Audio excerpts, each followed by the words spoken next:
कथा सरित सागर, पुस्तक 6, अध्याय 27।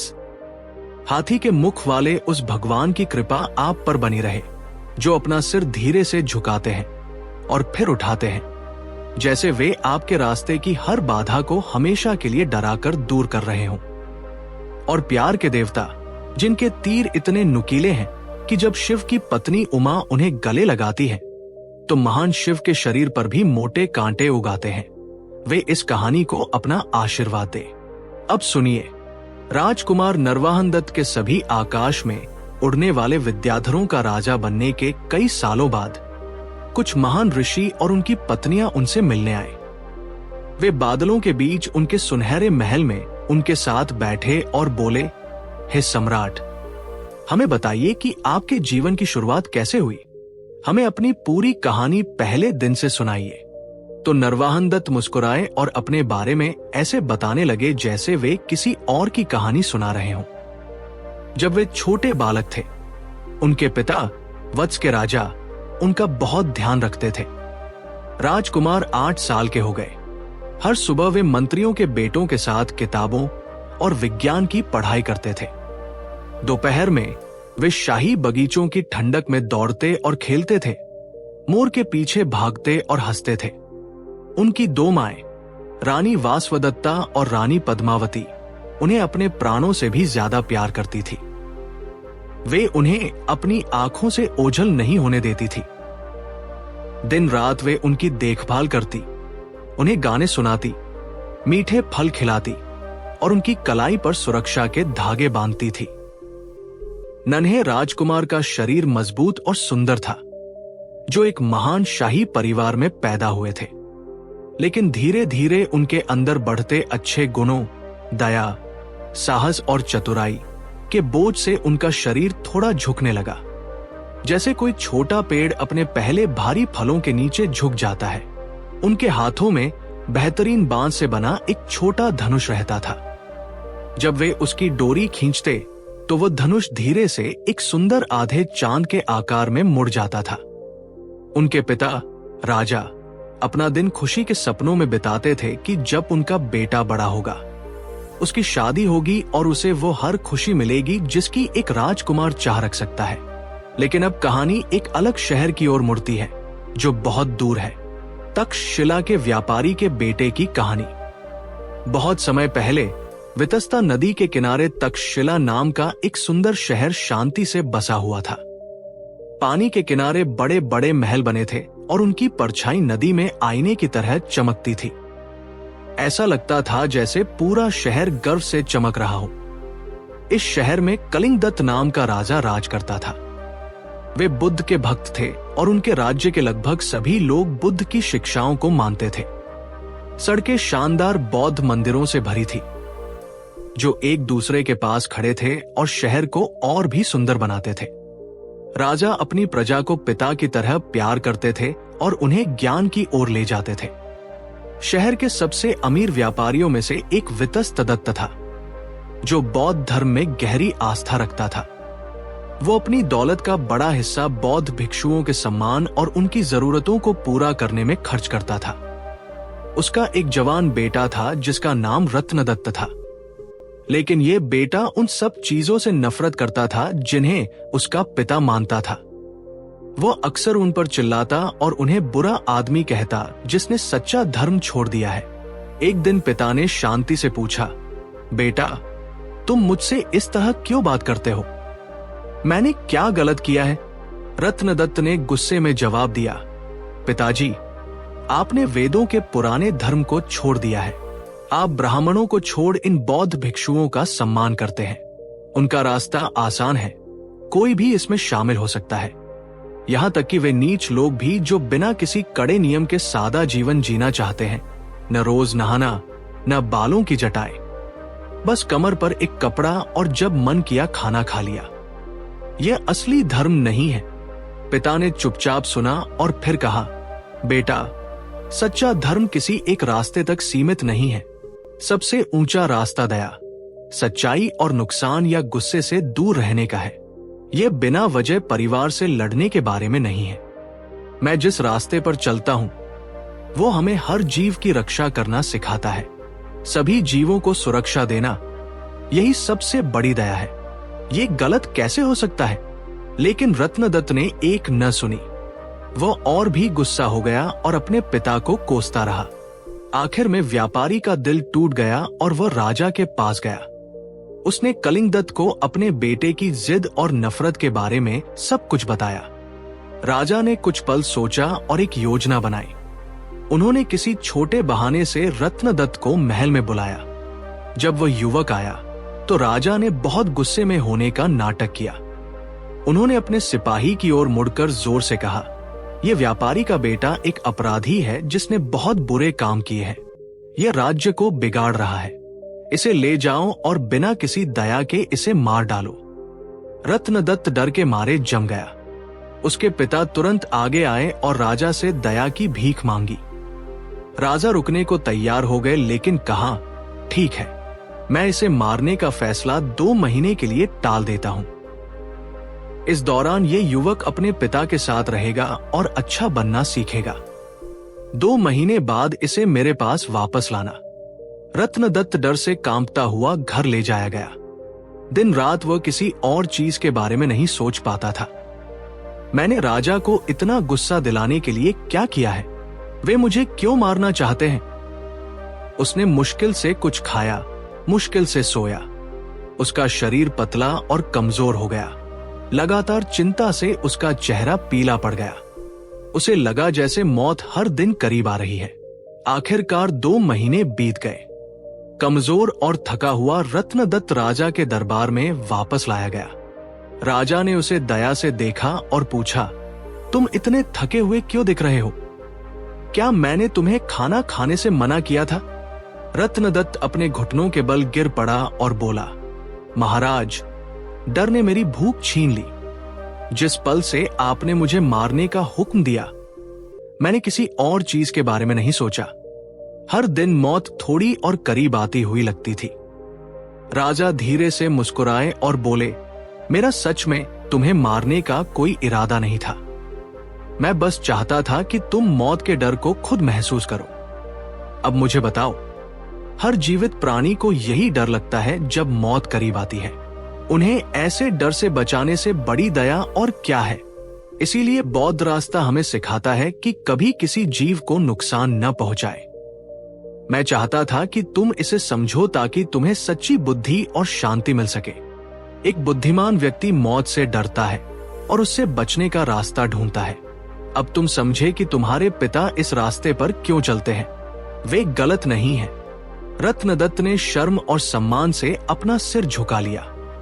उसने झुककर प्रणाम किया और कहा, मेरे राजा, आपने मेरी आंखें खोल दी और मुझे धन्य कर दिया। अब मैं उस शांति को पाना चाहता हूं जिसकी आप बात कर रहे हैं। कृपया मुझे और सिखाएं। राजा ये सुनकर खुश हुए। उस दिन शहर में त्योहार था। चारों ओर खुशी और संगीत था। राजा ने एक छोटा बर्तन ऊपर तक तेल से भर दिया और उसे सावधानी से रत्नदत्त के हाथों में रख दिया। उन्होंने कहा, इस बर्तन को लेकर पूरे शहर का धीरे धीरे चक्कर लगाओ। ध्यान रहे एक बूंद भी न गिरे। अगर गिरी तो तुम्हारे पीछे नंगी तलवारें लिए खड़े सिपाही तुम्हें तुरंत काट देंगे। रत्नदत्त का दिल फिर से धड़कने लगा। उसने दोनों हाथों से बर्तन को मजबूती से पकड़ा और भीड़ भरी सड़कों पर अपनी लंबी यात्रा शुरू की। लोग हंस रहे थे, संगीतकार गा रहे थे।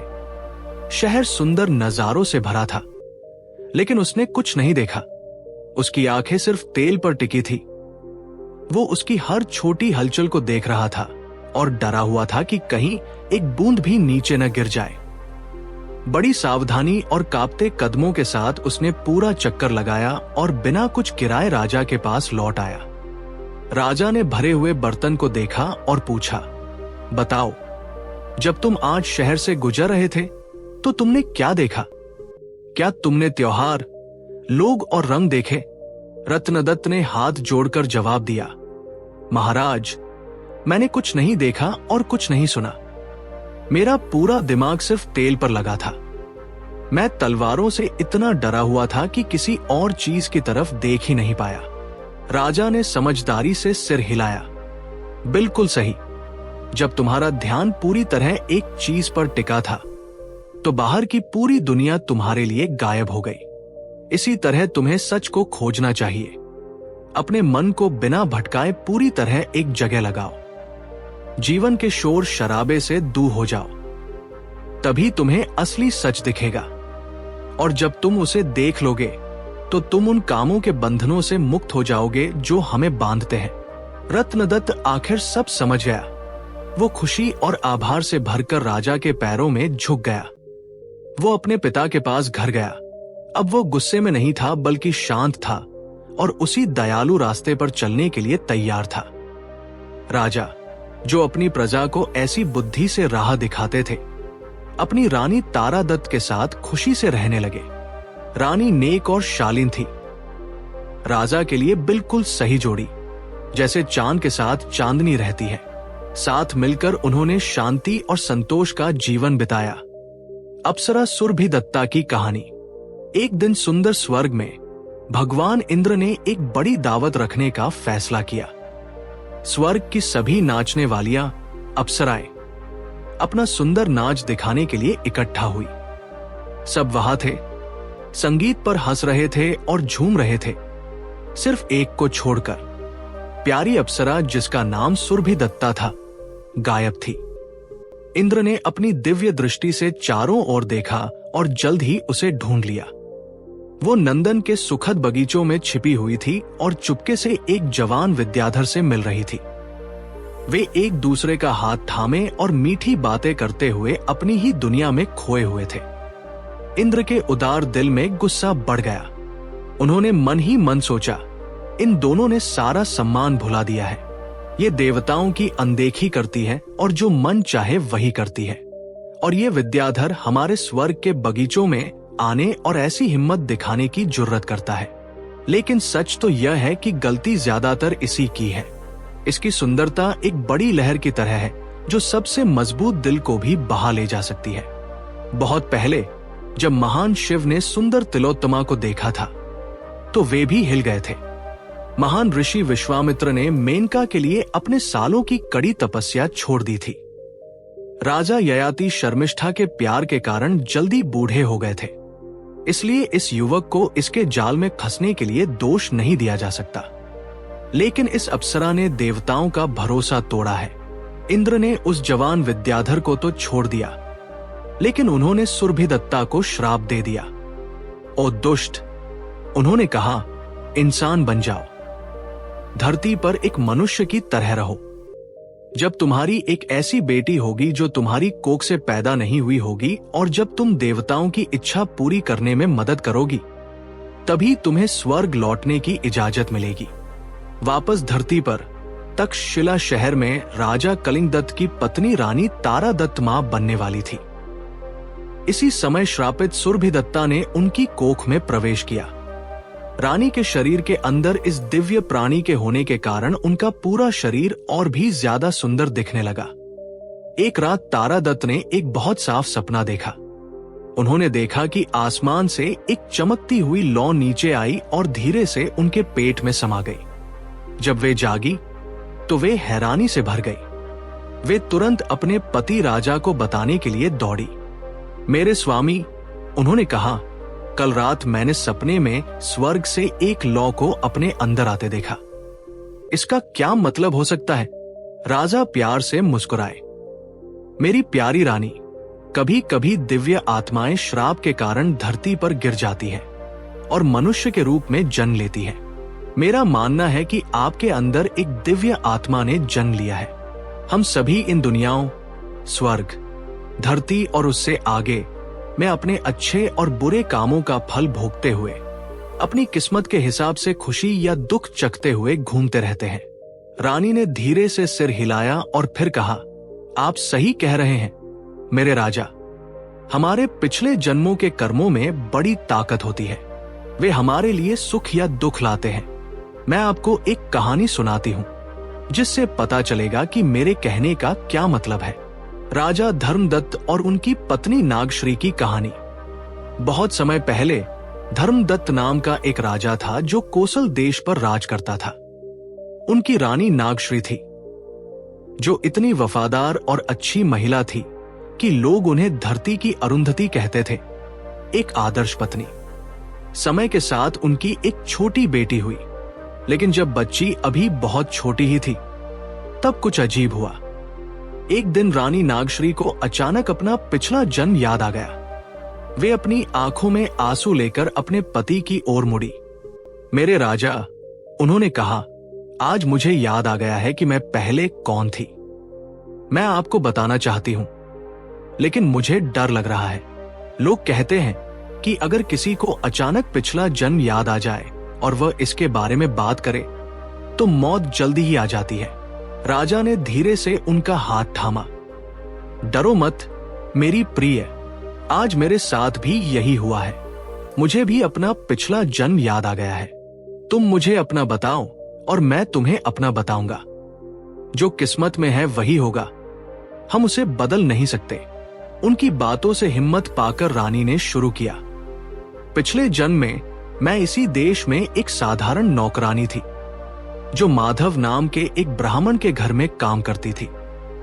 तब मेरे पति देवदास नाम के एक आदमी थे, जो एक व्यापारी के घर में मजदूर थे। हम गरीब थे, लेकिन हमने अपना एक छोटा सा घर बनाया था।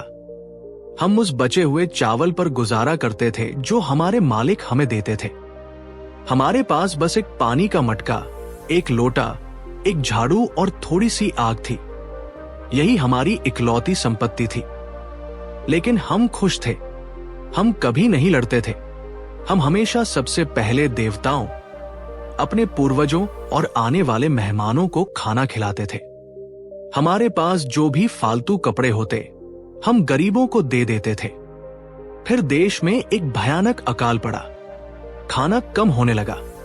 हमारे हिस्से का खाना छोटा और छोटा होता गया।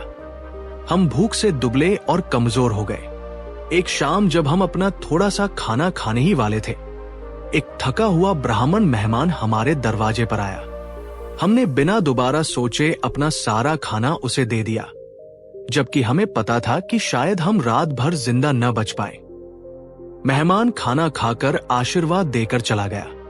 उसके कुछ ही समय बाद मेरे पति की ताकत ने साथ छोड़ दिया और वे शांति से मर गए। मैंने उनके लिए चिता बनाई, उस पर चढ़ गई और अपने दुखों को खत्म करते हुए उनके पीछे चली गई। उस एक अच्छे काम की वजह से मेरा जन्म एक शाही परिवार में हुआ और मैं आपकी रानी बनी। हमारे दया के छोटे से काम ने बड़ा इनाम दिया। राजा ने चुपचाप सुना, फिर हैरानी से बोले, मेरी प्रिय, मैं वही देवदास था, उस गरीब जीवन में तुम्हारा पति। मुझे अब सब याद है, वो घर, वो अकाल, वह मेहमान, सब कुछ। उन्होंने ऐसी बातें बताई जो सिर्फ वही जान सकते थे। खुशी और दुख दोनों से भरकर राजा और रानी ने अचानक एक साथ ये दुनिया छोड़ दी और स्वर्ग चले गए। उनकी नन्ही बेटी पीछे रह गई। उसकी मौसी ने उसे गोद ले लिया और उसे बहुत प्यार से पाला। जब लड़की बड़ी हुई और उसकी शादी नहीं हुई थी, तब एक ब्राह्मण मेहमान घर आया। मौसी ने लड़की से उसकी अच्छी सेवा करने को कहा। लड़की ने बड़ी सावधानी और सम्मान के साथ सब कुछ किया। प्रसन्न ब्राह्मण ने उसे आशीर्वाद दिया और उसी आशीर्वाद के कारण बाद में उसकी शादी एक अच्छे और गुणी पति से हुई। वह लड़की रानी तारादत्त ने खत्म किया। इस जन्म में मैं थी। देखा आपने कि कैसे एक अच्छा काम हमारा पीछा करता है और बड़ी किस्मत लाता है। मेरे माता पिता ने अपनी दया के कारण राजा और रानी के रूप में एक साथ जन्म लिया और उन्हें अपना बीता हुआ समय भी याद रहा। राजा कलिंगदत्त ने ध्यान से सुना। तुम सच कह रही हो, उन्होंने कहा। एक छोटा सा नेक काम भी बहुत बड़ा बन सकता है। मैं तुम्हें 7 जवान ब्राह्मण शिष्यों की एक पुरानी कहानी सुनाता हूं। अकाल के समय गाय खाने वाले 7 ब्राह्मणों की कहानी। कुंडन शहर में एक गुरु के 7 ब्राह्मण शिष्य थे। एक भयानक अकाल आया और गुरु ने अपने शिष्यों को अपने ससुर के पास भेजा, जो एक अमीर आदमी था और जिसके पास बहुत सारी गाय थी, ताकि वे जिंदा रहने के लिए एक गाय मांग सके। शिष्यों ने दूर तक यात्रा की, उनके पेट भूख से तड़प रहे थे। ससुर ने उन्हें एक गाय तो दी, लेकिन खाने को कुछ नहीं दिया। थके और कमजोर होकर उन्होंने वापसी की लंबी यात्रा शुरू की। आधे रास्ते में ही वे जमीन पर गिर पड़े। आगे बढ़ने की हिम्मत ही नहीं बची थी। हमारे गुरु का घर अभी बहुत दूर है, उन्होंने एक दूसरे से कहा। हम यहां मर जाएंगे और ये गाय भी इस जंगल में अकेली मर जाएगी। न पानी है, न घास, न लोग। हमारे गुरु को इससे कुछ नहीं मिलेगा। आइए हम जिंदा रहने के लिए इसका मांस खा ले, फिर जो बचेगा हम उसे अपने गुरु के पास ले जा सकते हैं और उनके परिवार को भी बचा सकते हैं। ये बहुत जरूरत का समय है। आपस में बात करने के बाद उन्होंने सही नियमों का पालन करते हुए गाय को एक बलि की तरह माना। उन्होंने देवताओं और पूर्वजों को हिस्सा दिया। जितना जरूरी था उतना खाया और बाकी गुरु के पास ले गए। वे अपने गुरु के सामने झुके और उन्हें बिल्कुल सच सच बताया कि उन्होंने क्या किया है। हालांकि गाय को मारना गलत था, लेकिन गुरु इस बात से खुश थे कि उन्होंने पूरा सच बोला। उसके कुछ ही समय बाद सातों शिष्य अकाल से मर गए, लेकिन क्योंकि वे ईमानदार थे इसलिए उन्हें उस जीवन को याद रखने की ताकत के साथ दोबारा जन्म मिला। राजा ने आगे कहा, अच्छाई का एक छोटा सा बीज अगर उसे शुद्ध विचारों से सींचा जाए तो वो खुशी में बदल जाता है, लेकिन अगर विचार गंदे हों तो वही बीज दुख लाता है। यहां एक और कहानी है, दो तपस्वियों, एक ब्राह्मण और एक चांडाल की कहानी। एक बार पवित्र गंगा के किनारे दो आदमी कई दिनों से उपवास कर रहे थे, एक ब्राह्मण और दूसरा चांडाल। ब्राह्मण बहुत ज्यादा भूखा हो गया। उसने कुछ मछुआरों को ताजी मछली खाते देखा और सोचा, ये लोग कितने खुशकिस्मत हैं, वे जितना चाहे उतना खाते हैं, चाहे वे नीची जाति के ही क्यों न हो। लेकिन चांडाल ने जब उन्हीं मछुआरों को मारते और खाते देखा तो उसे सिर्फ नफरत महसूस हुई। ये लोग जान लेते हैं और कच्चा मांस खाते हैं। उसने सोचा, मैं तो इन्हें देख भी नहीं सकता। उसने अपनी आंखें बंद कर ली और अपना ध्यान अंदर की ओर लगाया। समय आने पर दोनों भूख से मर गए। कुत्तों ने नदी किनारे ब्राह्मण का शरीर खा लिया। चांडाल का शरीर पवित्र गंगा में गिर गया, क्योंकि ब्राह्मण ने अपने दिल में गलत इच्छाएं भर ली थी। इसलिए उसका जन्म एक गरीब मछुआरे के रूप में हुआ और उसे अपना बीता हुआ कल दुख के साथ याद आया। चांडाल, जिसने अपना मन साफ और काबू में रखा था, उसी नदी के किनारे एक बड़े महल में राजा के रूप में पैदा हुआ। उसे भी अपना पिछला जन्म याद था और वो खुशी से रहने लगा। तो तुमने देखा, राजा ने अपनी रानी से कहा, दिल की सफाई ही सब कुछ तय करती है। रानी तारादत्त मुस्कुराई, अपने पेट पर हाथ रखा और उस दिव्य बच्चे को महसूस किया जो उनके अंदर बढ़ रहा था। राजा ने उन्हें प्यार से देखा, ये जानते हुए कि अभी बहुत बड़ी घटनाएं होने वाली हैं। राजा विक्रम सिंह और दो ब्राह्मणों की कहानी। अवंती देश में उज्जैनी नाम का एक बड़ा शहर था, जो इतना शानदार था कि ऐसा लगता था मानो कैलाश पर्वत की बर्फीली चोटियां भगवान शिव के पास रहने के लिए धरती पर उतर आई हों, जिन्होंने इस शहर को अपना घर बनाया था। सफेद महल सूरज की रोशनी में चमकते थे और सड़कें चहल पहल से भरी रहती थी। इस ताकतवर शहर का एक राजा था जिसका नाम विक्रम सिंह था, जिसका मतलब था ताकत का शेर। उसके दुश्मन डरे हुए हिरणों की तरह थे। वे कभी उसके सामने खड़े होकर लड़ने की हिम्मत नहीं करते थे। विक्रम सिंह बहादुर था और हथियारों में माहिर था, लेकिन क्योंकि उसे कभी कोई चुनौती नहीं देता था, वो बेचैन रहने लगा। वो अंदर से दुखी महसूस करता था, क्योंकि उसे कभी असली लड़ाई में अपनी बहादुरी दिखाने का मौका नहीं मिला। एक दिन उनके बुद्धिमान मंत्री अमरगुप्त ने राजा की उदासी देखी। जब वे बात कर रहे थे तो मंत्री ने धीरे से कहा, मेरे राजा, ताकतवर राजाओं के लिए मुसीबत में पड़ना आसान है अगर वे अपनी शक्ति पर गर्व करने लगे और सिर्फ लड़ने के लिए दुश्मनों की इच्छा करने लगे। बहुत पहले बानासुर नाम के राक्षस की 1000 भुजाएं थी और उसने भगवान शिव से एक काबिल दुश्मन के लिए प्रार्थना की थी। उसकी इच्छा पूरी हुई। खुद भगवान विष्णु उससे लड़े और उसकी लगभग सारी भुजाएं काट दी। इसलिए खुश रहिए कि कोई भयानक दुश्मन आपके रास्ते में नहीं आता। अगर आप धनुष और तलवार का इस्तेमाल करना चाहते हैं तो जंगल जाइए।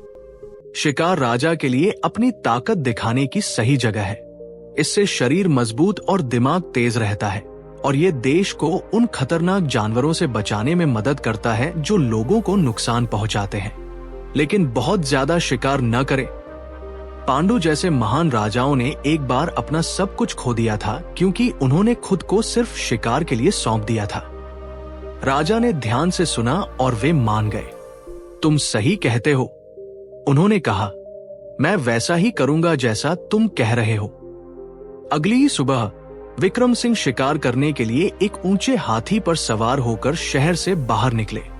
उनके पीछे घोड़ों और पैदल सैनिकों की फौज चल रही थी और शिकारी कुत्तों के झुंड उत्साह से भाग रहे थे। हर तरफ जाल बिछा दिए गए थे और हवा शिकारियों के खुशी भरे शोर से गूंज रही थी।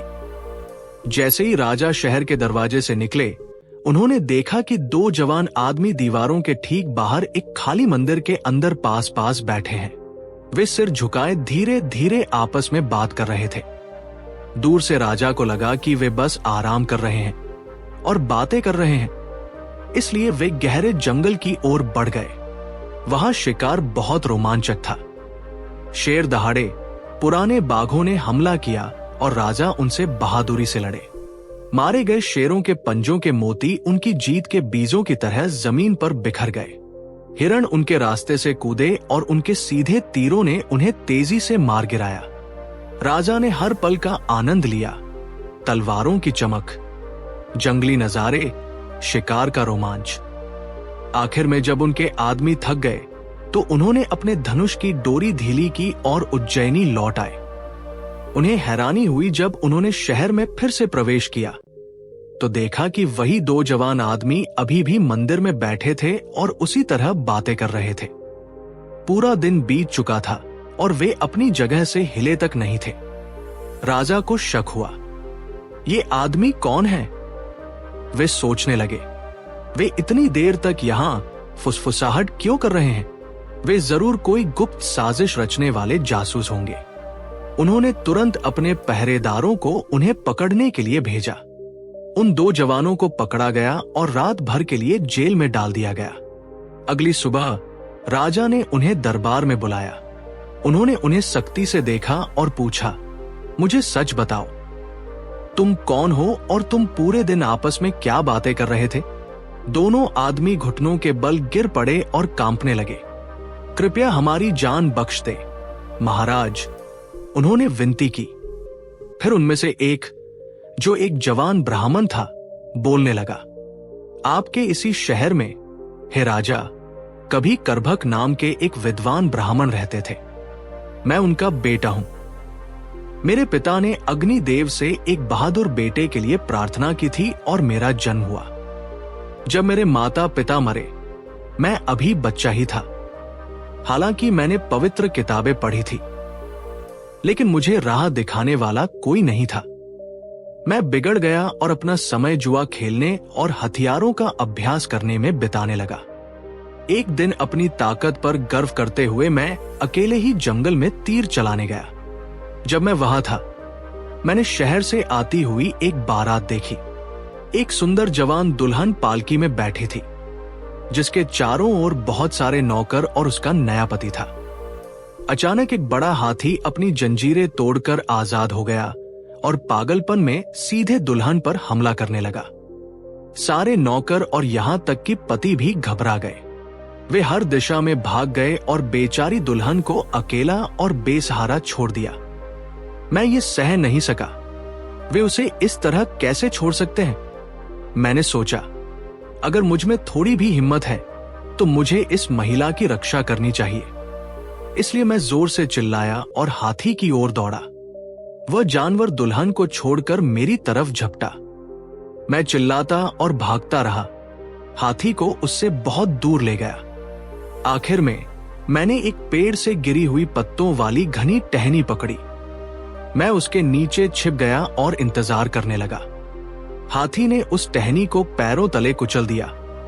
ये सोचकर कि मैं अभी भी वही हूं। जल्दी से मैं वहां से निकला और दुल्हन के पास वापस भागा। वो डर से कांप रही थी। क्या आपको चोट लगी है? मैंने प्यार से पूछा। उसने आंखों में आंसू लेकर लेकिन आभार के साथ मुझे देखा। मुझे चोट कैसे नहीं लगेगी जब मेरा पति भाग गया और मुझे मरने के लिए छोड़ दिया। लेकिन आपने मेरे लिए अपनी जान जोखिम में डाली। आज से आप ही मेरे असली पति हैं, क्योंकि आपने मुझे मौत के मुंह से बचाया है। देखो, वो डरपोक अपने नौकरों के साथ अब आ रहा है। हमारे पीछे धीरे धीरे आओ। जब सही समय होगा हम साथ भाग जाएंगे। मुझे मना कर देना चाहिए था। उसकी शादी किसी और से हुई थी, लेकिन मैं जवान था और जज्बातों से भरा था, और उसकी सुंदरता और बातों ने मेरी बुद्धि पर पर्दा डाल दिया। मैं मान गया। जल्द ही उसका पति वापस आया, ऐसे नाटक करते हुए जैसे कुछ हुआ ही न हो। यात्रा लोहान नगर में उसके घर तक जारी रही। रास्ते भर में छिपकर पीछे चलता रहा। दुल्हन चुपके से मुझे खाना देती रही ताकि किसी को शक न हो। उसने सबको बताया कि वह डर के कारण दर्द में है, और उसने अपने पति को खुद को छूने भी नहीं दिया। जब हम लोहान नगर पहुंचे तो पूरी बारात शहर की दीवारों के बाहर एक मंदिर में रुकी। वहां पहली बार मैं अपने इस दोस्त से मिला, जो दूसरा ब्राह्मण आप यहां देख रहे हैं। हालांकि हम पहले कभी नहीं मिले थे, हमने एक दूसरे पर तुरंत भरोसा कर लिया, जैसे हम दूसरे जन्म में दोस्त रहे हों। मैंने उसे सब कुछ बताया। मुझे हैरानी हुई जब उसने मुस्कुराकर कहा, शांत रहो, मैं तुम्हारी मदद कर सकता हूं। मैं इस महिला के पति की बहन को जानता हूं। वो मुझसे प्यार करती है और अपनी दौलत लेकर मेरे साथ भागना चाहती है। उसकी मदद से मैं तुम्हारी योजना को सफल बनाऊंगा। वो गया और उसने ननद से छिपकर बात की। अगले दिन दोपहर में जब सब आराम कर रहे थे, वह दुल्हन को मंदिर में वापस ले आई। वहां एक कोने में उसने मेरे दोस्त को दुल्हन के कपड़े पहना दिए। फिर वह उसे अपने भाई की पत्नी के वेश में शहर के अंदर और सीधे व्यापारी के घर ले गई। इस बीच मैं असली दुल्हन के साथ निकल गया, जिसने अब आदमी के कपड़े पहने थे। कई दिनों की सावधानी भरी यात्रा के बाद हम आपके उज्जैनी शहर पहुंचे। उसी रात एक बड़ी दावत के दौरान जब घर में हर कोई नशे में और सो रहा था, ननद मेरे दोस्त के साथ भाग गई। उन्होंने छिपकर यात्रा की और यहां हमारे साथ आ मिले। तो अब हम दोनों को पत्नियां मिल गई हैं, जवान और सुंदर, जिन्होंने हमें प्यार के कारण चुना। लेकिन हम डर में जीते हैं। हमने जो किया वो हिम्मत वाला और बेपरवाह काम था।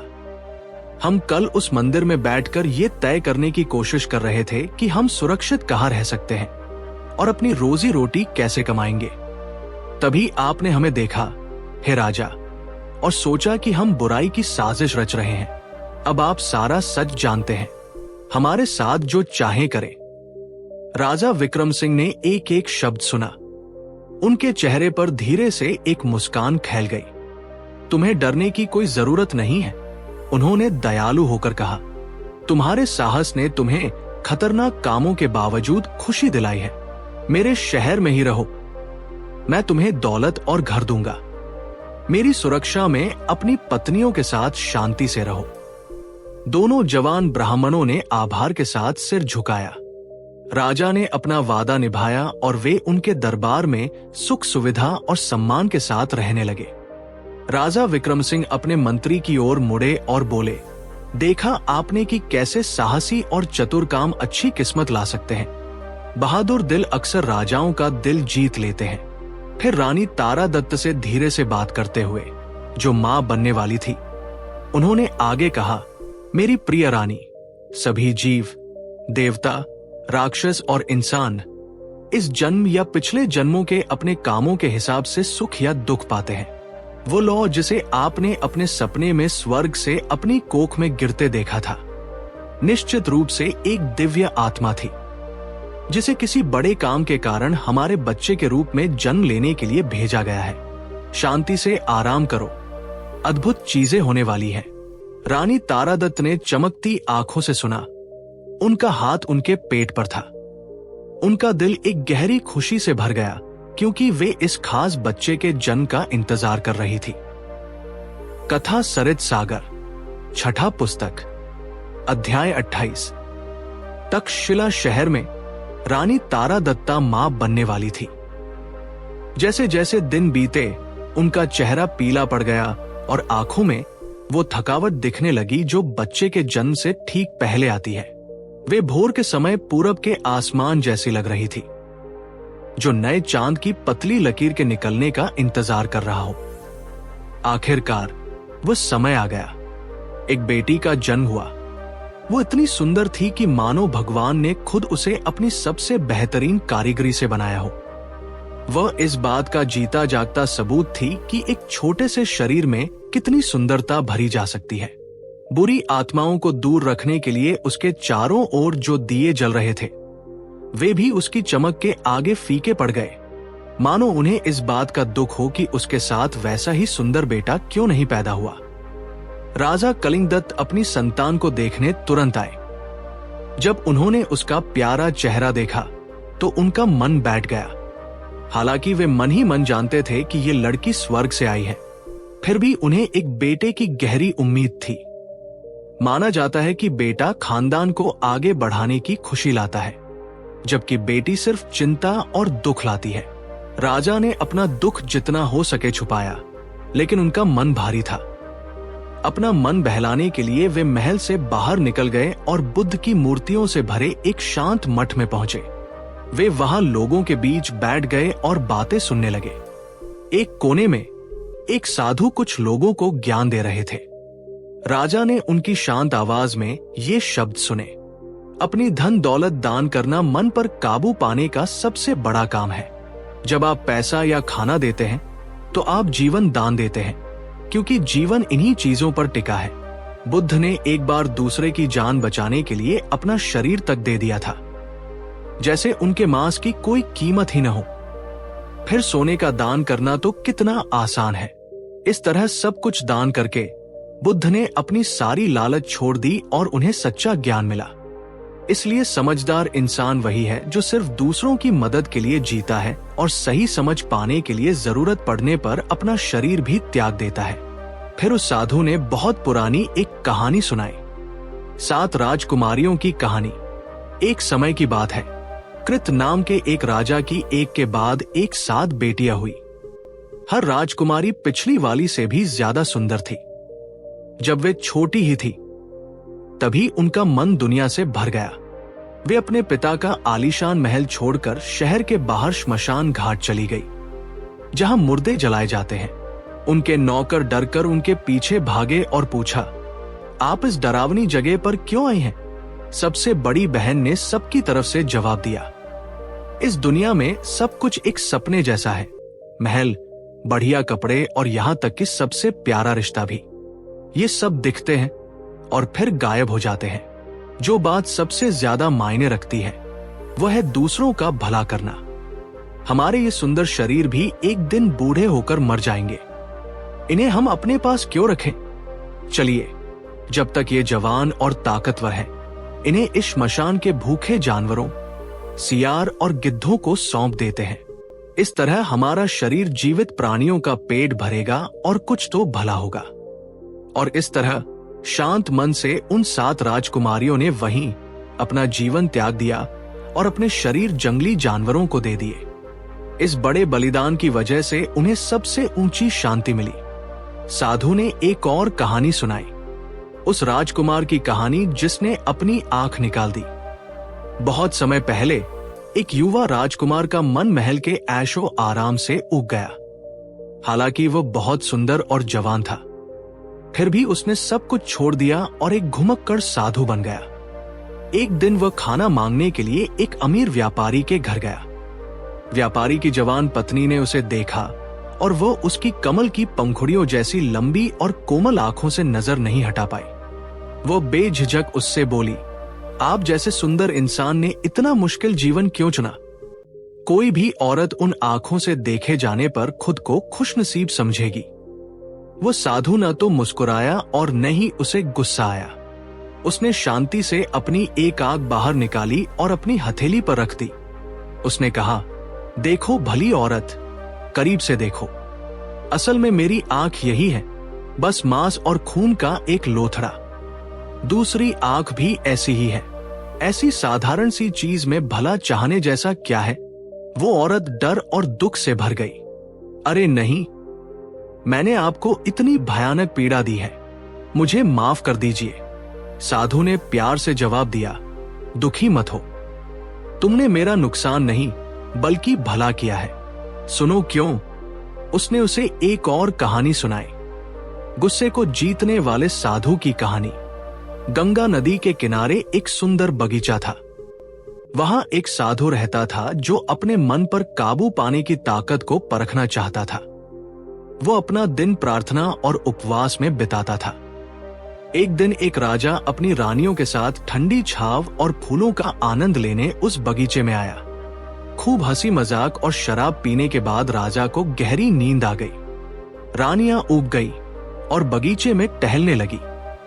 उन्होंने उस साधु को देखा जो मूर्ति की तरह एकदम शांत ध्यान में बैठा था। वे हैरान होकर उसके चारों ओर जमा हो गई और चुपचाप उसे देखने लगी।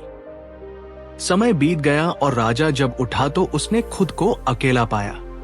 वो गुस्से में ढूंढते हुए वहां पहुंचा जहां रानियां साधु के पास खड़ी थी।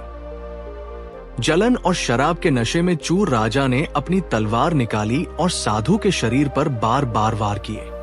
फिर वह गुस्से में वहां से चला गया और साधु को खून से लथपथ जमीन पर छोड़ दिया। तभी आसमान में एक देवी दिखाई दी। उसने कहा, महान आत्मा, अगर तुम चाहो तो मैं इस बुरे राजा को उसके किए की सजा दूंगी और उसे खत्म कर दूंगी। साधु का शरीर घावों से भरा था और दर्द हो रहा था, फिर भी वो शांत रहा। उसने जवाब दिया, नहीं देवी, उसे चोट मत पहुंचाओ। उसने मेरा बहुत भला किया है। उसके वार की वजह से ही मैं अपनी सहन शक्ति को परख सका। अगर वह दयालु होता तो मैं अपने दिल की परीक्षा कैसे लेता? समझदार लोग इस शरीर के साथ जो भी हो उस पर न तो गुस्सा करते हैं और न ही खुश होते हैं। ये बहुत जल्दी खत्म हो जाता है। सुख और दुख दोनों में शांत रहना ही सबसे बड़ा लक्ष्य है। देवी ये सुनकर बहुत खुश हुई। उसने अपने स्पर्श से उसके घाव भर दिए और गायब हो गई। उस जवान साधु ने व्यापारी की पत्नी से अपनी बात पूरी की।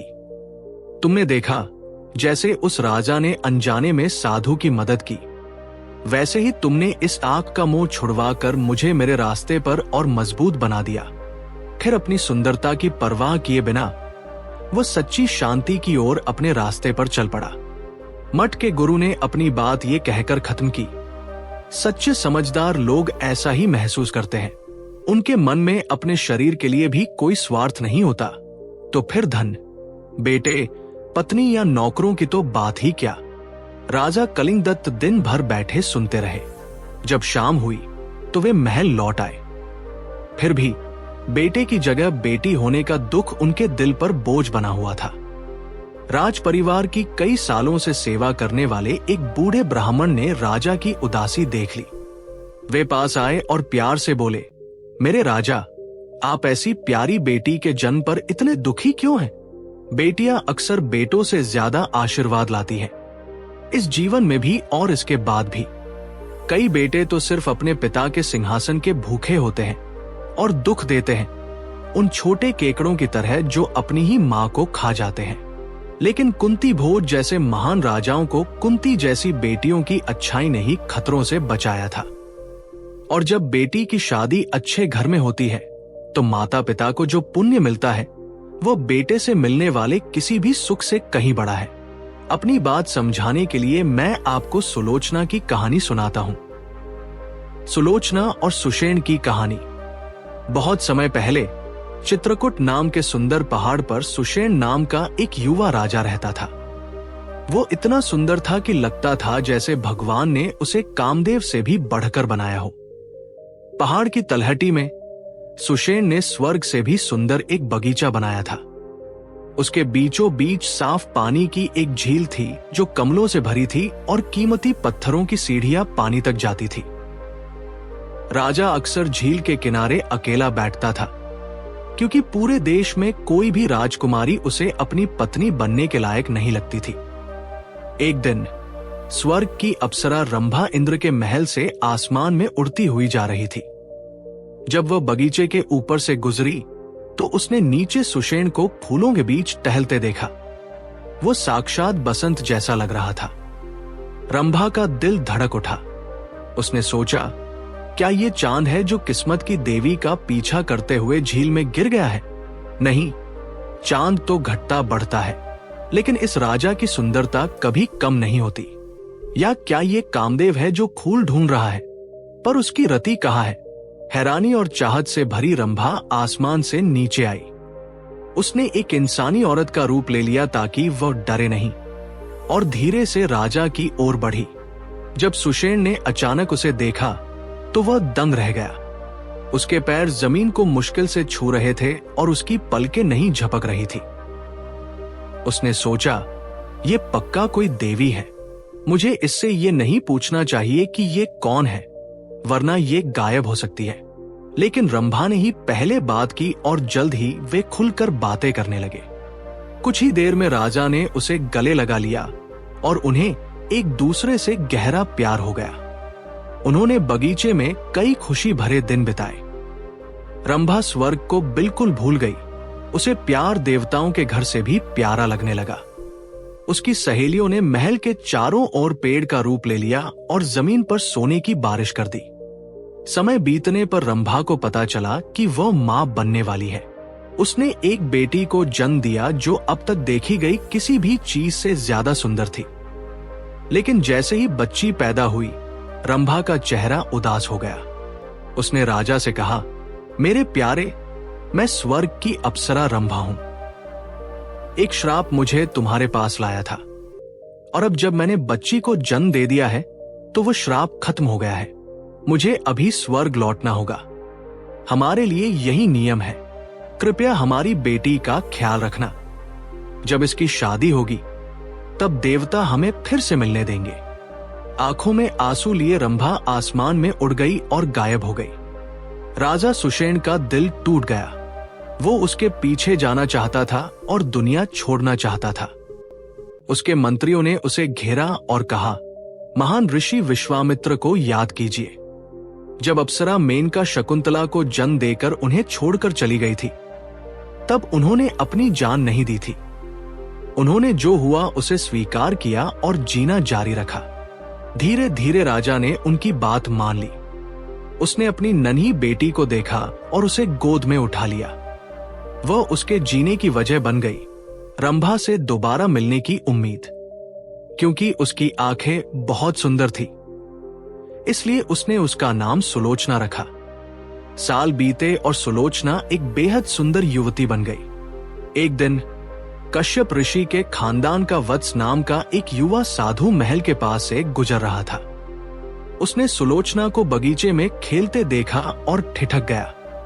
हालांकि उसने सालों तक प्रार्थना और खुद पर काबू रखने का अभ्यास किया था, लेकिन प्यार उसके दिल में तीर की तरह लगा।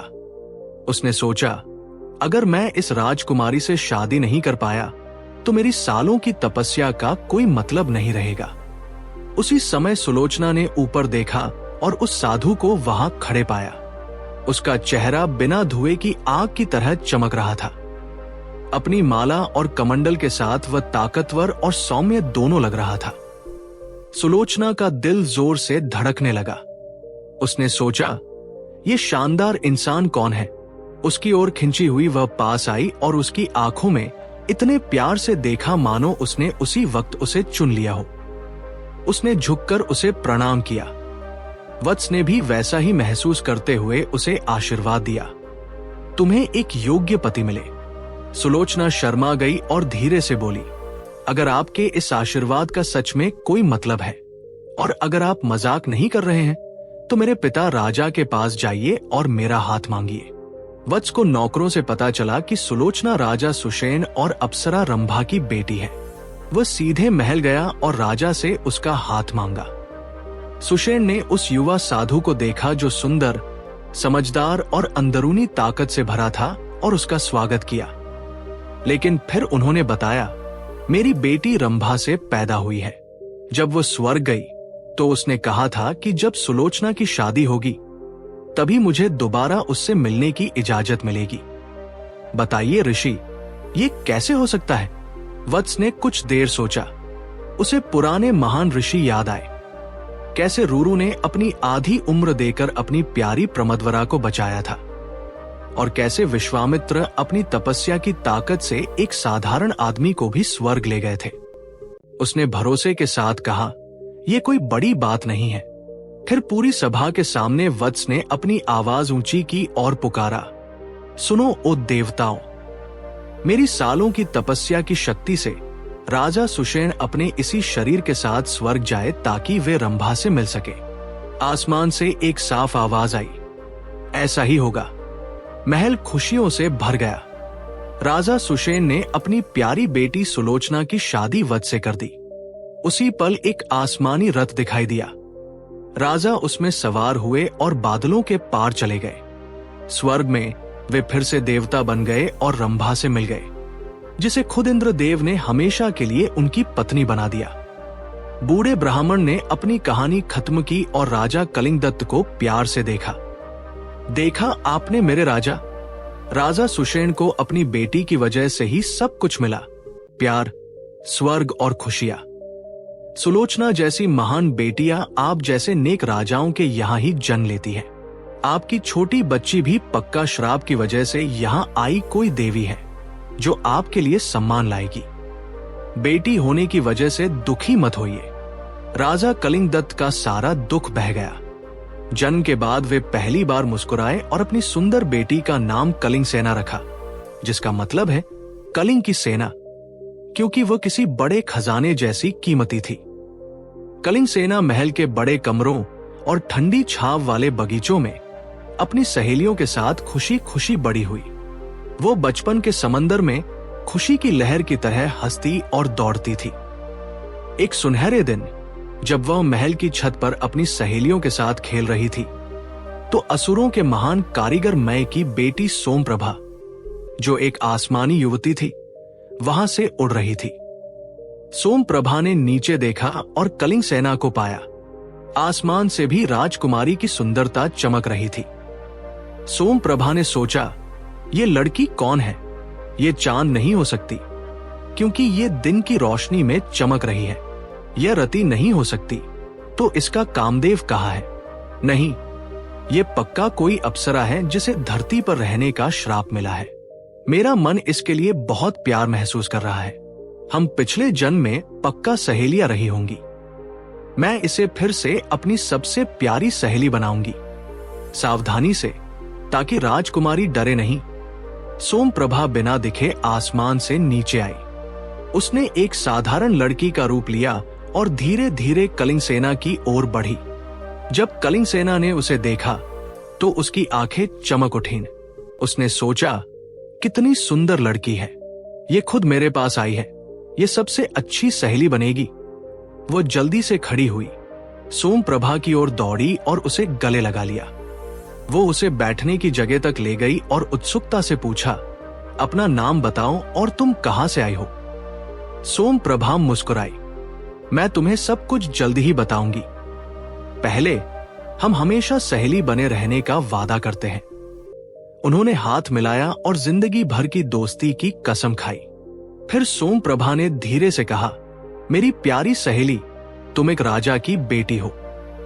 राजघरानों के बच्चों से दोस्ती निभाना मुश्किल हो सकता है। वे कभी कभी छोटी बातों पर गुस्सा हो जाते हैं। मेरी बात समझाने के लिए मैं तुम्हें एक राजकुमार और एक व्यापारी के बेटे की कहानी सुनाती हूँ।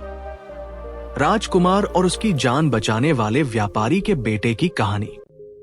बहुत समय पहले पुष्करावती शहर में गुत्सैन नाम का एक राजा रहता था। उसका एक ही बेटा था, एक राजकुमार जो बहुत घमंडी और जिद्दी था। राजकुमार जो भी चाहता, चाहे वो सही हो या गलत, राजा उसे करने देते थे, क्योंकि वो उनकी इकलौती संतान था। एक दिन बगीचे में टहलते हुए राजकुमार ने ब्रह्मदत्त नाम के एक युवक को देखा, जो एक अमीर व्यापारी का बेटा था। ब्रह्मदत्त भी राजकुमार जितना ही अमीर और सुंदर था। जैसे ही उनकी आंखें मिली, उन्हें एक गहरा जुड़ाव महसूस हुआ।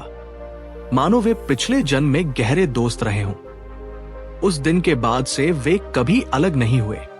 वे सब कुछ आपस में बांटते, साथ खाना खाते और राजकुमार तब तक खाना नहीं छूता था जब तक वो पहले ब्रह्मदत्त को न दिया गया हो। समय आने पर राजकुमार ने शादी करने के लिए अहिच्छत्र शहर जाने का फैसला किया। जाने से पहले उसने ये पक्का किया कि उसका प्यारा दोस्त ब्रह्मदत्त भी जल्द ही शादी कर ले। दोनों युवक एक बड़े हाथी पर सवार होकर साथ निकले और सैनिक उनके पीछे चल रहे थे। एक शाम वे इक्षुवती नदी के किनारे रुके और डेरा डाला। चांद पूरा और चमकीला निकला। राजकुमार ने अपने दोस्तों के साथ शराब पी और खुश हुआ। जब सोने का समय हुआ तो उसकी पुरानी दाई ने उससे कहानी सुनाने को कहा, जैसा कि वो अक्सर करता था। राजकुमार ने कहानी शुरू की, लेकिन जल्द ही शराब और थकावट की वजह से उसे नींद आ गई। वह कहानी के बीच में ही सो गया और दाई को भी झपकी आ गई। सिर्फ ब्रह्मदत्त जागा रहा और अपने दोस्त की रखवाली करता रहा। उस शांत रात में ब्रह्मदत्त को हवा में कुछ धीमी आवाजें सुनाई दी, जैसे आसमान से औरतें बोल रही हों। उसने ध्यान से सुना। पहली आवाज ने कहा, यह राजकुमार अपनी कहानी पूरी किए बिना ही सो गया। इसके लिए मैं इसे श्राप देती हूं। कल सुबह इसे जमीन पर एक सुंदर हार पड़ा हुआ दिखेगा। अगर इसने उसे उठाया तो वो इसके गले में लिपट जाएगा और इसे तुरंत मार देगा। दूसरी आवाज ने कहा, अगर वो उससे बच गया तो उसे एक आम का पेड़ मिलेगा। अगर उसने उसका फल खाया तो वो वहीं मर जाएगा। तीसरी आवाज बोली, अगर वो उससे भी बच गया तो जब वो शादी के लिए घर में कदम रखेगा तो वो इमारत गिर जाएगी और उसे कुचल देगी। चौथी आवाज ने आगे कहा, और अगर वो इन सब के बाद भी जिंदा बच गया तो अपनी शादी की रात उसे 100 बार छींक आएगी। जब तक कोई 100 बार भगवान भला करे नहीं कहेगा, वो मर जाएगा। लेकिन अगर इन श्रापों को सुनने वाला कोई भी इंसान उसे बचाने के लिए चेतावनी देगा तो वो इंसान खुद मर जाएगा। आवाजें गायब हो गई। ब्रह्मदत्त का दिल डर से धड़कने लगा। उसने सोचा, ये पक्का कोई आसमानी शक्तियां थी जो राजकुमार की कहानी सुनने आई थी। उन्होंने इसे श्राप दिया क्योंकि इसने बीच में ही कहानी रोक दी। अगर मेरा दोस्त मर गया तो मेरा जीवन बेकार है। मुझे उसे सीधे बताए बिना बचाना होगा, वरना मैं भी मर जाऊंगा। वह पूरी रात जागता रहा और सावधानी से योजना बनाई। सुबह सफर फिर शुरू हुआ। जल्द ही राजकुमार को रास्ते में एक चमकता हुआ हार दिखा। इसे देखो। वो उसे उठाने के लिए नीचे झुकते हुए चिल्लाया। ब्रह्मदत्त ने तुरंत कहा, मेरे दोस्त, इसे मत छूना। यह सिर्फ एक धोखा है। देखो, सैनिकों में से कोई भी इसे नहीं देख पा रहा। यह तुम्हें फंसाने के लिए है।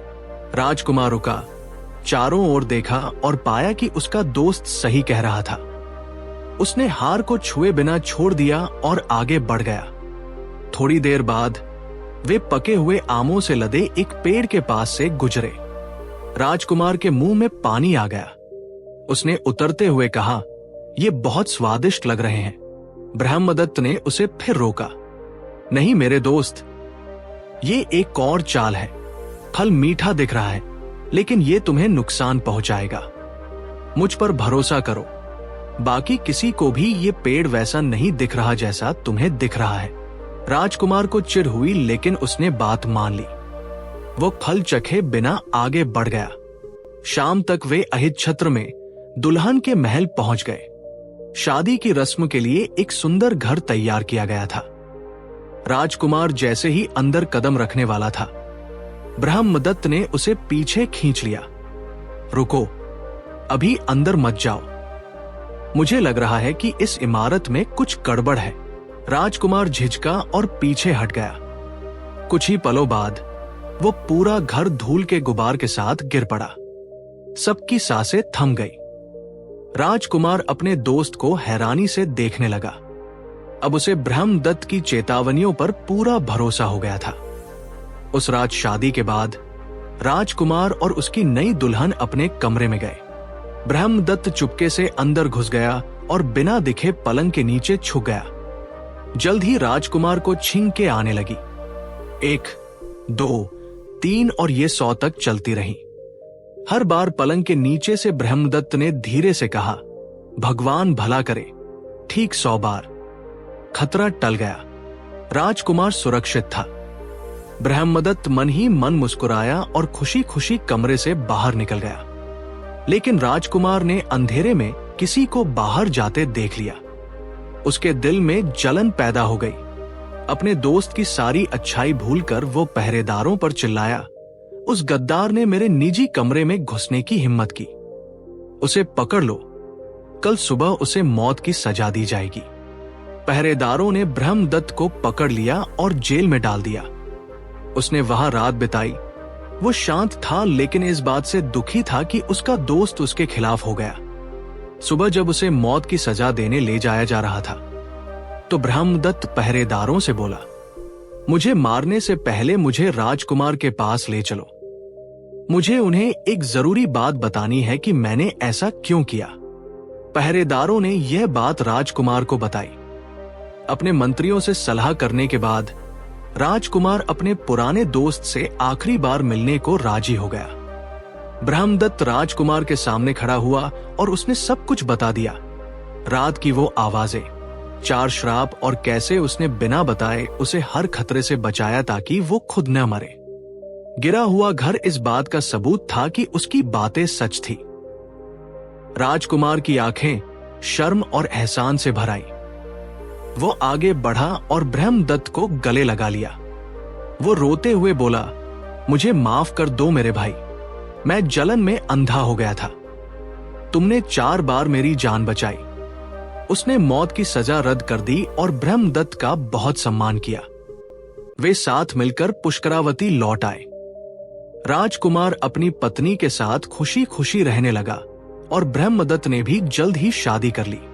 हर जगह लोग उस व्यापारी के बेटे की वफादारी और समझदारी की तारीफ करने लगे। सोमप्रभा ने अपनी कहानी खत्म की और कलिंग सेना को प्यार से देखा मेरी प्यारी सहेली, कुछ राजकुमार आपा खो देते हैं और दूसरों के किए हुए एहसान भूल जाते हैं, उन जंगली हाथियों की तरह जो बेकाबू होकर अपने ही महावत को कुचल देते हैं। और वे आसमानी शक्तियां जिन्होंने मजे के लिए राजकुमार को श्राप दिया, वे शरारती आत्माओं की तरह व्यवहार करती हैं। इसीलिए कुछ राजसी लोगों के साथ दोस्ती करना जोखिम भरा हो सकता है, लेकिन मैं जानती हूं कि तुम अलग हो। फिर भी हमें सावधान रहना चाहिए। कलिंग सेना प्यार से मुस्कुराई। उसने जवाब दिया, जो इतना बुरा व्यवहार करते हैं वे राजकुमार नहीं बल्कि राक्षस जैसे होते हैं। अच्छे परिवारों की सच्ची राजकुमारियां कभी वैसी नहीं होती। लेकिन मैं तुम्हें एक असली राक्षस की कहानी सुनाती हूं, जिससे पता चलेगा कि कुछ जीव कितने परेशान करने वाले हो सकते हैं। ब्राह्मण और पिशाच की कहानी। बहुत समय पहले यज्ञस्थल नाम के एक गांव में एक गरीब ब्राह्मण रहता था। एक दिन वह लकड़ियां इकट्ठा करने जंगल गया। जैसे ही उसने एक पेड़ पर कुल्हाड़ी चलाई, वो फिसल गई और लकड़ी का एक नुकीला टुकड़ा उसके पैर में गहरा धंस गया। खून बहने लगा और वह दर्द से बेहोश हो गया। एक दयालु राहगीर ने उसे ढूंढ लिया, उसे घर ले गया और उसकी पत्नी ने घाव साफ किया। लेकिन दिन बीतते गए और घाव ठीक होने के बजाय और बिगड़ गया और एक दर्दनाक नासुर बन गया। ब्राह्मण बहुत दुखी था। वो काम नहीं कर पा रहा था और भूख और दर्द से कमजोर होता जा रहा था।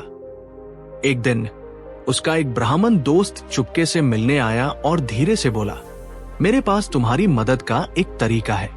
मेरा दोस्त यज्ञदत्त तुम्हारी तरह ही गरीब था। उसने एक खास मंत्र से एक पिशाच, एक रूह की मदद ली। उस रूह ने उसे अमीर बना दिया। चलो मैं तुम्हें वो मंत्र सिखाता हूं। उसने पूरी विधि समझाई। रात के आखिरी पहर में जागो, अपना मुंह मत धो, बाल खुले छोड़ दो, कोई कपड़ा मत पहनो और अपनी मुट्ठियों में कच्चे चावल भर लो। चौराहे की तरफ चलते हुए ये मंत्र पढ़ो। वहां चावल रखो और बिना बोले या पीछे मुड़े घर लौट आओ। ऐसा हर रात करो जब तक पिशाच आकर मदद न मांग ले। मजबूर होकर ब्राह्मण ने कई रातों तक वैसा ही किया। आखिरकार एक रात एक पिशाच दिखाई दिया। वो हिमालय की ऊंची चोटियों से दुर्लभ जड़ी बूटियां लाया और ब्राह्मण का घाव पूरी तरह ठीक कर दिया। ब्राह्मण बहुत खुश हुआ और उसने रूह का शुक्रिया अदा किया, लेकिन पिशाच जाने को तैयार नहीं था। उसने मांग की, अब मुझे ठीक करने के लिए कोई दूसरा घाव दो। अगर तुमने मना किया तो मैं तुम्हें चोट पहुंचाऊंगा या तुम्हारा शरीर खत्म कर दूंगा। डर के मारे ब्राह्मण ने वादा किया, मुझे 7 दिन दो और मैं तुम्हें दूसरा घाव दूंगा। पिशाच मान गया और चला गया। ब्राह्मण को लगा कि अब उसका अंत करीब है, लेकिन अपनी समझदार बेटी की मदद से उसने उस लालची रूह को मात देने का रास्ता निकाल लिया। खतरा टल गया, उसकी सेहत लौट आई और वो फिर से खुशी खुशी रहने लगा। कलिंग सेना ने कहानी खत्म की और सोम प्रभा को देखा। ऐसी ही होती हैं वे परेशान करने वाली रूहें, मदद मिलने के बाद भी हमेशा और ज्यादा चाहती हैं। कुछ युवा राजकुमार भी वैसा ही व्यवहार करते हैं, लेकिन समझदार दोस्त अच्छी सलाह से एक दूसरे की रक्षा कर सकते हैं। तुम्हें मुझसे डरने की जरूरत नहीं है ए प्यारी सोम प्रभा, हमारी दोस्ती सिर्फ खुशियां लाएगी। कहानी सुनकर सोम प्रभा की आंखें चमक उठीं। वो धीरे से हंसी। कितनी शानदार कहानी है, तुम इसे बहुत अच्छे से सुनाती हो।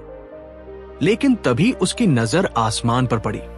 सूरज पहाड़ों के पीछे ढल रहा था और दुनिया को सुनहरे और लाल रंग में रंग रहा था। उसने कहा, मेरा घर यहां से 60 योजन दूर है। मैं जितना सोचा था उससे ज्यादा रुक गई। मुझे अब जाना होगा, लेकिन मैं कल फिर आऊंगी। कलिंग सेना ने उसे जोर से गले लगाया। वो अभी से अगली मुलाकात का इंतजार करने लगी थी।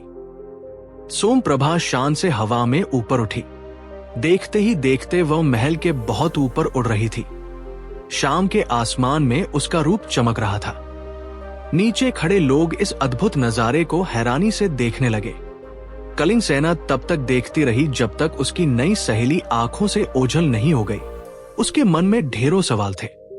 उसने सोचा, क्या वो कोई देवी है या कोई अप्सरा या शायद आसमान में घूमने वाली कोई शक्ति। कल मैं प्यार से उसका नाम और उसके घर के बारे में पूछूंगी। उस रात कलिंग सेना अपने कोमल बिस्तर पर सोम प्रभा के बारे में सोचती रही और सुबह का इंतजार करने लगी। उधर दूर अपने घर में सोम प्रभा भी सिर्फ अपनी नई सहेली के पास लौटने के बारे में सोच रही थी और दोबारा मिलने के घंटों को गिन रही थी। कथा सरित सागर, छठा पुस्तक, अध्याय 29। अगली सुबह सोम प्रभा ने एक बड़ी टोकरी उठाई जो लकड़ी के सुंदर खिलौनों से भरी थी। उसने इन्हें अपनी जादुई शक्तियों से बनाया था। ये साधारण गुड़िया नहीं थी। वे चल फिर सकती थी और अनोखे काम कर सकती थी। वो तेजी से आसमान में उड़ी और जल्द ही तक्षशिला के महल पहुंच गई, जहां वो अपनी प्यारी सहेली कलिंग सेना के पास उतरी। जब कलिंग सेना ने उसे देखा तो उसकी आंखों में खुशी के आंसू आ गए। वो उछलकर खड़ी हुई, सोम प्रभा के गले लग गई और उसे जोर से पकड़ लिया। फिर उसने अपनी सहेली को अपने पास बिठाया। उसने प्यार से कहा, कल रात तुम्हारा चेहरा देखे बिना बहुत लंबी लगी। ऐसा लगा जैसे चांद के निकलने के लिए 100 रातों का इंतजार करना पड़ा हो। बताओ, अगर तुम्हें पता हो पिछले जन्म में हमारा क्या नाता था। ये दोस्ती बहुत पुरानी और गहरी लगती है। सोम प्रभा प्यार से मुस्कुराई। काश मुझे पिछले जन्म याद होते, पर मुझे नहीं पता। यहां तक कि वे बड़े ज्ञानी भी ऐसी बातें साफ तौर पर याद नहीं रख पाते जो ऊंचे सच जानते हैं। शायद केवल वे सबसे बड़े ऋषि ही इसे समझ सकते हैं, जिन्होंने सच्चे ज्ञान की राह दिखाई थी। कलिंग सेना की आंखों में और जानने की चमक आ गई। वो और पास आई और धीरे से पूछा, तो फिर मुझे अपने बारे में बताओ। तुम्हारे पिता कौन हैं? तुम एक साफ मोती की तरह पवित्र और सुंदर हो। तुम्हारा प्यारा नाम क्या है और तुम इस टोकरी में क्या लाए हो? सहेली के इन सवालों पर सोम प्रभा धीरे से हंसी। उसने कहा, मैं तुम्हें सब बताऊंगी। तीनों लोकों में मशहूर मैं नाम का एक बहुत ताकतवर जीव है। बहुत पहले वह एक असुर था। पर उसने वह जीवन छोड़ दिया और भगवान शिव की शरण ली। शिव ने उसे सुरक्षा का वचन दिया। फिर मैंने इंद्र के लिए एक बहुत आलीशान महल बनाया। दूसरे असुरों को गुस्सा आ गया। उन्हें लगा कि वह देवताओं से मिल गया है। उनसे छिपने के लिए मैंने विंध्य के पहाड़ों में जमीन के नीचे एक छिपा हुआ महल बनाया।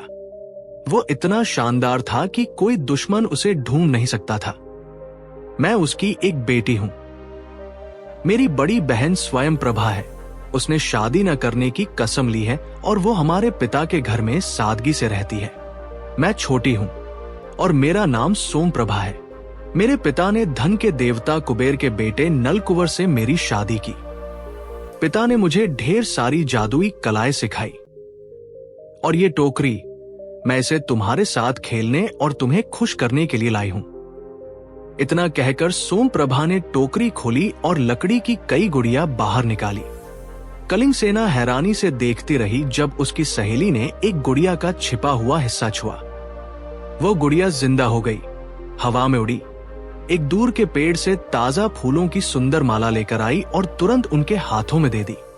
सोम प्रभा के कहने पर दूसरी गुड़िया उड़ी और एक छोटे कप में ठंडा पानी लेकर लौटी। एक गुड़िया बड़ी खूबसूरती से नाचने लगी। अपने हाथ पैर ऐसे हिला रही थी जैसे वह सच में जिंदा हो। एक और गुड़िया साफ आवाज में बोलने लगी और छोटी मजेदार कहानियां सुनाने लगी जिससे वे दोनों हंस पड़ी। कलिंग सेना ने खुशी में तालियां बजाई। वे घंटों तक इन जादुई खिलौनों से खेलती रहीं, जब तक कि सूरज सिर पर नहीं आ गया। फिर सोम प्रभा ने टोकरी को एक सुरक्षित कोने में रख दिया। उसने अपनी सहेली को गले लगाया और जल्दी लौटने का वादा किया। अपने पति की बात मानते हुए वह आसमान में उड़ी और अपने महल लौट गई।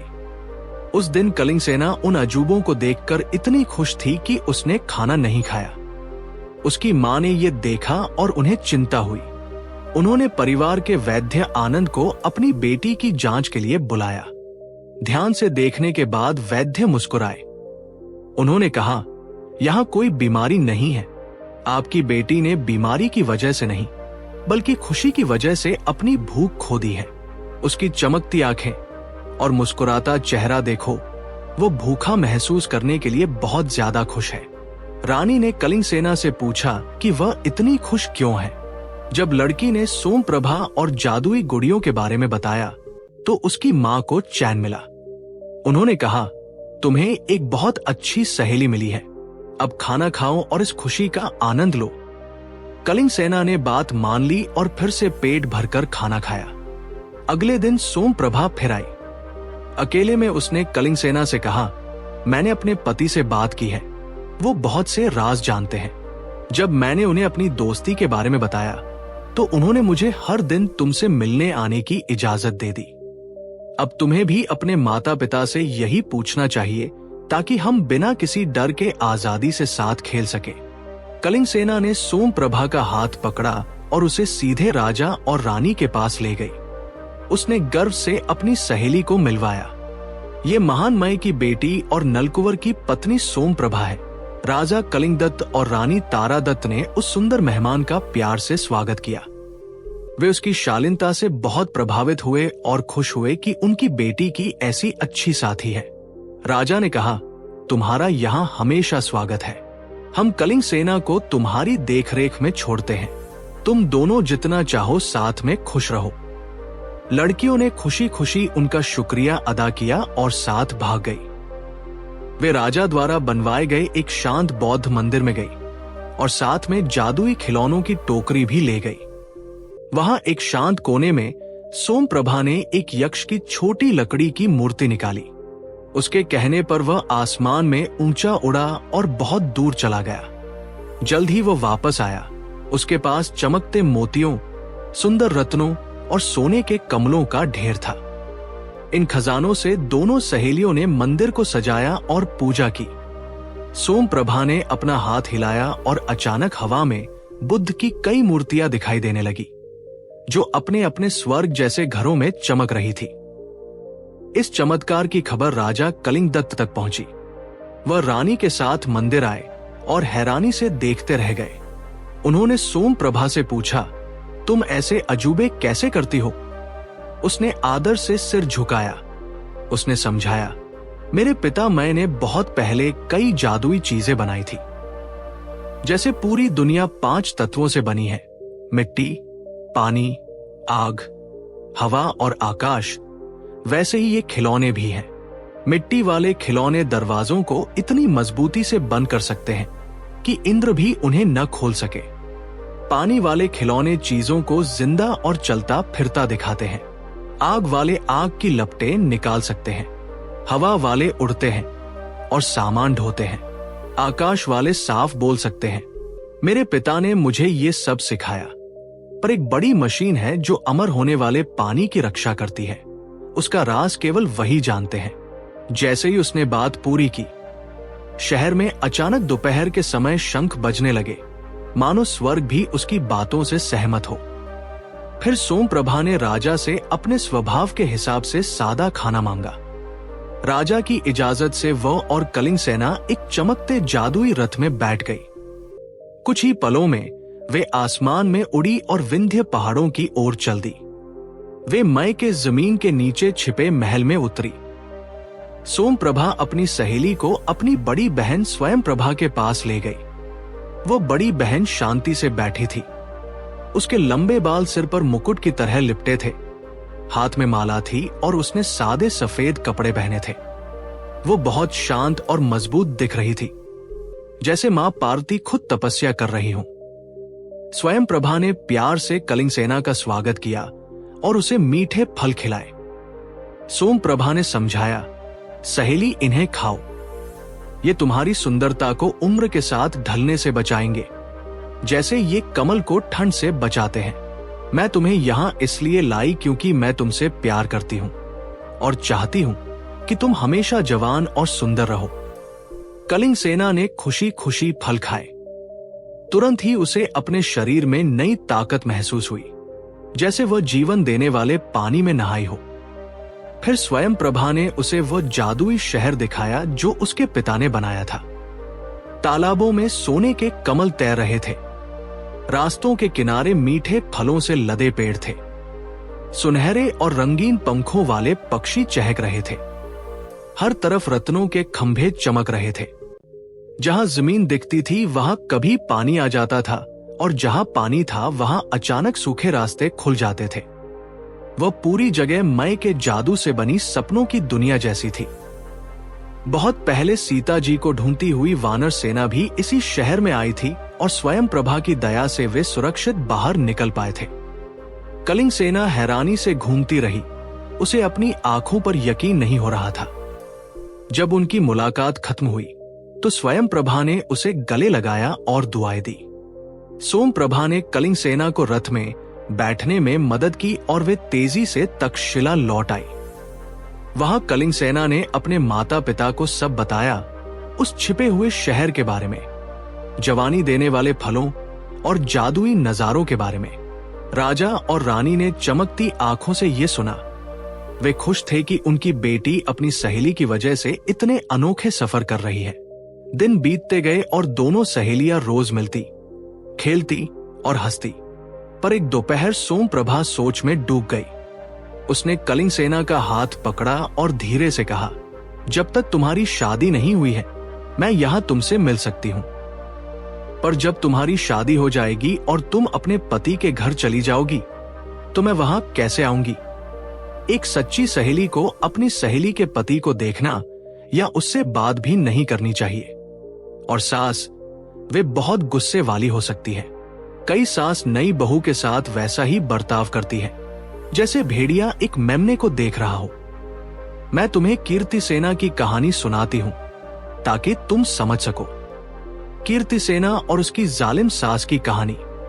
बहुत पहले पाटलिपुत्र नाम के बड़े शहर में धनपालित नाम का एक बहुत अमीर व्यापारी रहता था। वह इतना अमीर था कि उसका नाम उस पर बिल्कुल सही बैठता था। उसकी सबसे बड़ी दौलत उसकी बेटी कीर्ति सेना थी, जो बहुत सुंदर थी। वो उसे अपने सोने से भी ज्यादा कीमती मानता था और अपनी जान से ज्यादा प्यार करता था। वक्त आने पर धनपालित ने कीर्ति सेना की शादी मगध देश के एक अच्छे और ईमानदार व्यापारी देवसेन से कर दी। देवसेन दयालु और नेक था, पर उसके पिता का साया उठ चुका था और घर की मालकिन उसकी मां थी। ये सास मन की बहुत जालिम और जलन रखने वाली थी। जैसे ही उसने देखा कि देवसेन अपनी नई पत्नी से कितना प्यार करता है, उसके अंदर गुस्से की आग जलने लगी।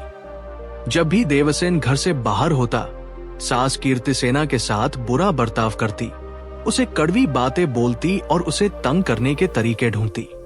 कीर्तिसेना अपने पति को बताने से डरती थी। वह जानती थी कि एक जालिम सास के नीचे रहना नई दुल्हन के लिए कितना मुश्किल हो सकता है। एक दिन देवसेन के रिश्तेदारों ने उसे व्यापार के लिए दूर वल्लभी शहर जाने को कहा। जब वह जाने की तैयारी कर रहा था, तब कीर्तिसेना ने हिम्मत जुटाई। उसने उसे एक तरफ ले जाकर धीरे से कहा, मैंने ये बात बहुत समय से छिपा कर रखी है। आपकी माँ मेरे साथ तब भी बुरा करती है जब आप यहाँ होते हैं। जब आप दूर किसी दूसरे देश में होंगे तब मेरा क्या होगा? देवसेन का दिल चिंता से भर गया। वो अपनी पत्नी को बहुत प्यार करता था। वो सीधे अपनी माँ के पास गया और नम्रता से बोला, माँ, मैं कीर्तिसेना को आपकी देखरेख में छोड़कर जा रहा हूं। कृपया इसके साथ प्यार से रहना। ये एक अच्छे परिवार से आई है। सास ने तुरंत कीर्तिसेना को कमरे में बुलाया। उसने बहुत नाटक करते हुए आंखें उठाई और कहा, मैंने इसके साथ कभी क्या किया है? इसी से पूछ लो। बेटा, ये तुम्हें मेरे खिलाफ करने की कोशिश कर रही है। ये हमारे घर में झगड़ा कराना चाहती है, पर तुम और ये मेरे लिए एक जैसे हो। मैं तुम दोनों को बराबर प्यार करती हूं। देवसेन ने अपनी मां की मीठी बातें सुनी और उसे चैन मिला। वो अपनी ही मां पर शक कैसे कर सकता था? कीर्तिसेना चुपचाप खड़ी रही। उसने जबरदस्ती एक छोटी सी मुस्कान चेहरे पर रखी, हालांकि उसका दिल दुखी था। अगली सुबह देवसेन अपनी पत्नी को विदा करके अपनी लंबी यात्रा पर निकल गया। जैसे ही वह गया, सास का असली चेहरा सामने आ गया। उसने धीरे धीरे नौकरानियों को कीर्तिसेना की मदद करने से रोक दिया।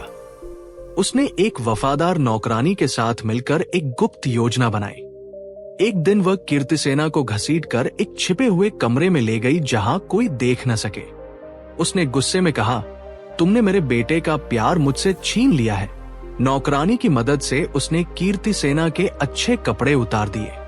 फिर उसने उसके बाल खींचे, उसे नोचा, काटा और लाते मारी जब तक कि उसके शरीर पर चोट के निशान नहीं पड़ गए। उस जालिम औरत ने कीर्तिसेना को एक अंधेरे तहखाने में फेंक दिया और ऊपर का भारी दरवाजा बंद कर दिया। उसने कमरे से हर काम की चीज हटा दी थी।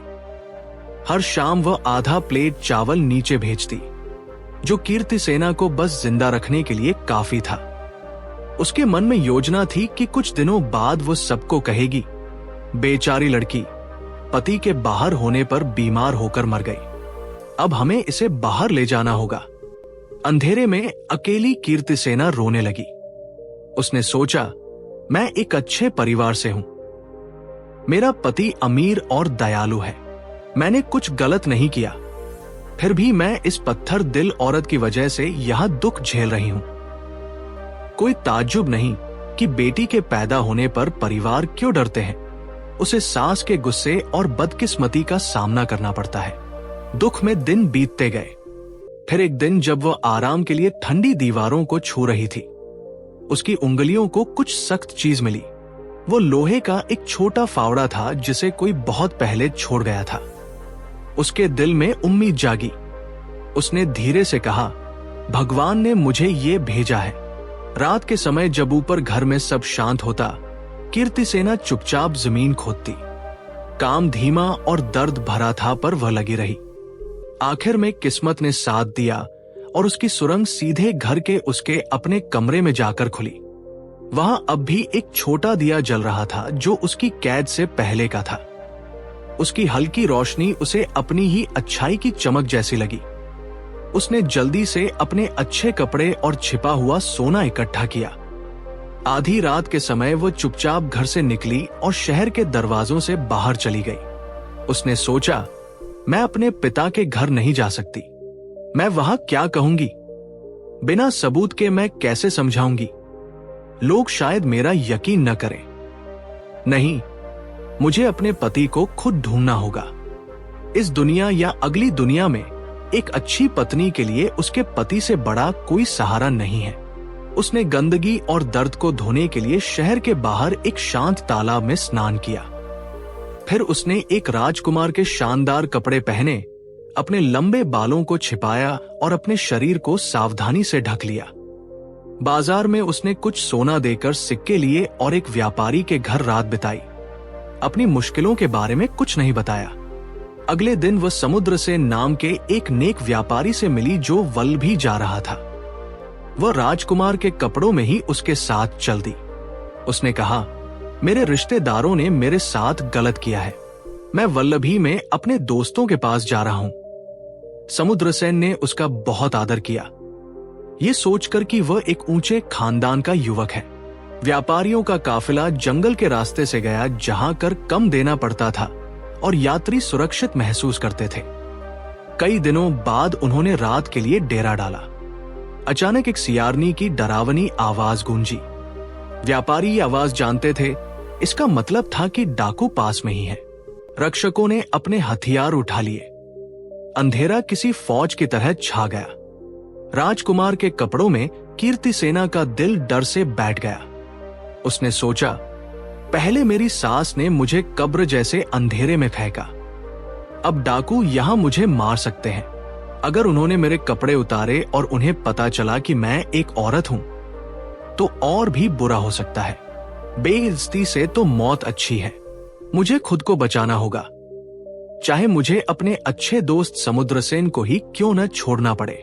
चुपचाप खोजते हुए उसे एक पेड़ के तने के अंदर एक खोखली जगह मिली जो एक छोटे कमरे जैसी थी। वो उसके अंदर घुस गई और खुद को पत्तों और टहनियों से ढक लिया। वहां वो धड़कते दिल के साथ इंतजार करने लगी और दुआ करने लगी कि अपने पति से दोबारा मिल सके। आधी रात को डाकुओं ने हमला किया। चीख पुकार और हथियारों की आवाजें गूंज उठीं। चांदनी में तलवारें चमक रही थी। डाकू बहुत ज्यादा और ताकतवर थे।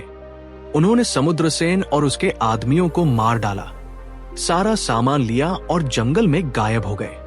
कीर्तिसेना अपनी छिपी हुई जगह से वे भयानक आवाजें सुनती रही और कांपती रही। केवल किस्मत ने ही उसकी सांसें बचा रखी थी। जब सुबह हुई और सूरज चमकने लगा तो वो बाहर निकली। पास से एक शेर गुजरा पर उसने उसे कोई नुकसान नहीं पहुंचाया। थोड़ी देर बाद रास्ते में एक दयालु साधु दिखाई दिए। उन्होंने उसे अपने लोटे से पानी दिया और आगे का रास्ता दिखाकर गायब हो गए। पानी और उम्मीद से मिली ताकत के साथ कीर्तिसेना आगे बढ़ी।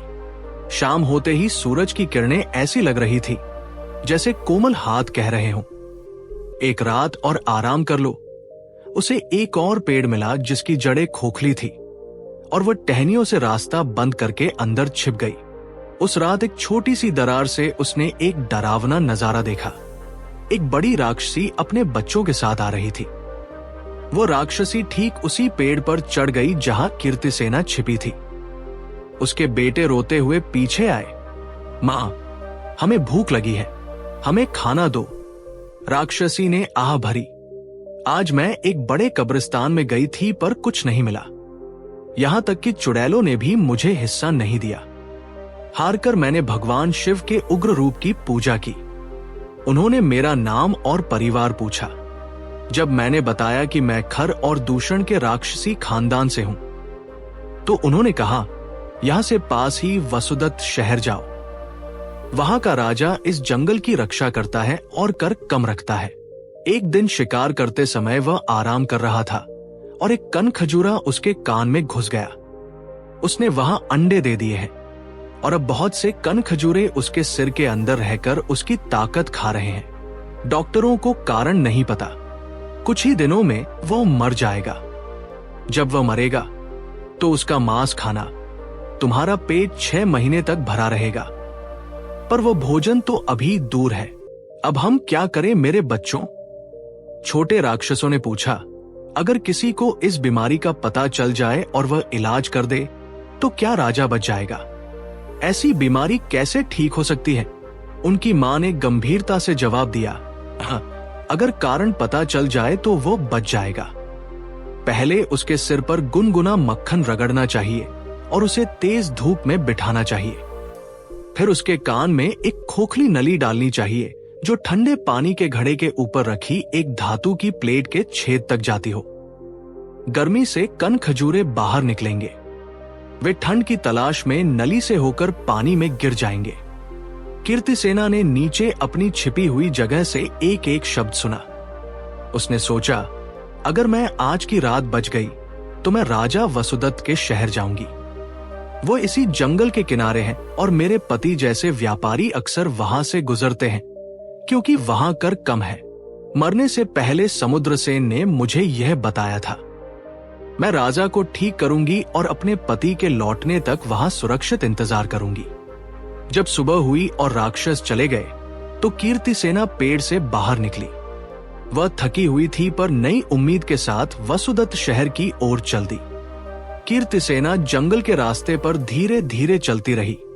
अब भी राजकुमार के कपड़ों में ही थी। लंबी यात्रा से उसके पैर दुख रहे थे पर उम्मीद ने उसे आगे बढ़ाया। दोपहर की तपती धूप में उसे एक दयालु दिखने वाला चरवाहा दिखा जो अपने जानवरों की देखरेख कर रहा था। उसका चेहरा और थकी हुई आंखें देखकर चरवाहे का दिल भर आया। उसे लगा कि यह राजकुमार बहुत दूर से आया है। कीर्तिसेना ने आदर से उससे पूछा, भले आदमी, कृपया मुझे बताओ, ये कौन सा देश है और आगे कौन सा शहर है? चरवाहे ने आगे इशारा किया। वो शहर जो तुम देख रहे हो उसका नाम वसुदत्त है, जो हमारे राजा के नाम पर है। पर राजा बहुत बीमार है, वे मौत के करीब हैं।